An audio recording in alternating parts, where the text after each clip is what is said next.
राधा की शादी एक छोटे से गांव तीन दुनिया में हुई थी। उसका पति अशोक एक सीधा सादा, मेहनती और दिल का बहुत अच्छा इंसान था। शादी के कुछ ही दिनों बाद अशोक राधा को लेकर इंदौर चला गया, क्योंकि उसे वहीं काम मिला था। इंदौर में अशोक अपने छोटे भाई अरविंद के साथ रहता था। राधा भी उसी घर में रहने लगी। शुरुआत में राधा और अशोक की जिंदगी बहुत खुशहाल थी। दोनों एक दूसरे से बहुत प्यार करते थे। छोटी छोटी बातों में भी खुशियां ढूंढ लेते थे। राधा घर संभालती, अशोक काम करता और शाम को दोनों साथ बैठकर बातें करते। ये खुशहाली अरविंद को अच्छी नहीं लगती थी। उसे लगता था कि भाई की सारी दुनिया अब सिर्फ राधा बन गई है। अरविंद धीरे धीरे जहर घोलने लगा। वो छोटी छोटी बातों को बड़ा बनाकर घर में लड़ाई करवाने की कोशिश करता। राधा की तबीयत अक्सर खराब रहती थी, फिर भी वो घर का सारा काम करती, खाना बनाना, कपड़े धोना, सफाई करना। लेकिन अरविंद गांव फोन करके अपनी मां हरकू को कहता, मां, ये बहू कुछ काम नहीं करती। अशोक ही सब करता है। ना खाना ठीक बनाती है, ना घर संभालती है। मां हरकू भी बेटे की बातों में आ जाती और राधा को बुरा भला कहती। उधर अशोक के बड़े भाई की पत्नी भी राधा को ताने मारती, इतनी आजादी मत दो इसे।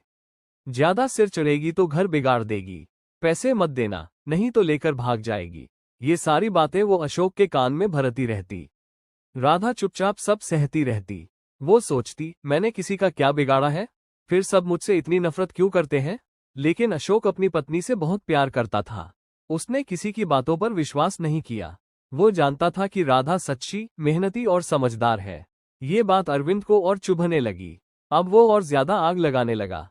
घर की हर बात माँ को बताता, किराए और खाने पीने का कोई पैसा नहीं देता, फिर भी राधा ही तीनों का खाना बनाती, कपड़े धोती और घर संभालती।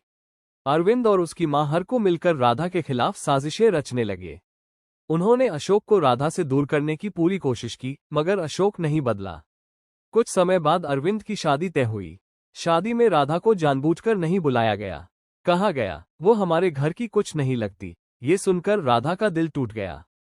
उसने सवाल किया, घर की कुछ नहीं लगती? ये सुनकर राधा का दिल टूट गया। उसने सवाल किया, सबको सम्मान मिलता है, तो मुझे क्यों नहीं? मैं क्या इस घर की बहू नहीं हूं? इस बात पर घर में बहुत बड़ा झगड़ा हो गया। सब लोग राधा पर टूट पड़े। उसे बहुत मारा गया। उस मारपीट में उसकी छोटी बेटी इशिका भी चोटिल हो गई। इशिका रोती रही, लेकिन किसी का दिल नहीं पसीजा। राधा अपनी घायल बच्ची को सीने से लगाकर रोती रही। उसकी आंखों में सिर्फ एक सवाल था, क्या इतना प्यार करना और इतना सहना भी गुनाह होता है? उस दिन राधा को समझ आ गया कि इंसान का सबसे बड़ा दुख किसी दुश्मन से नहीं, बल्कि अपनों से मिलता है।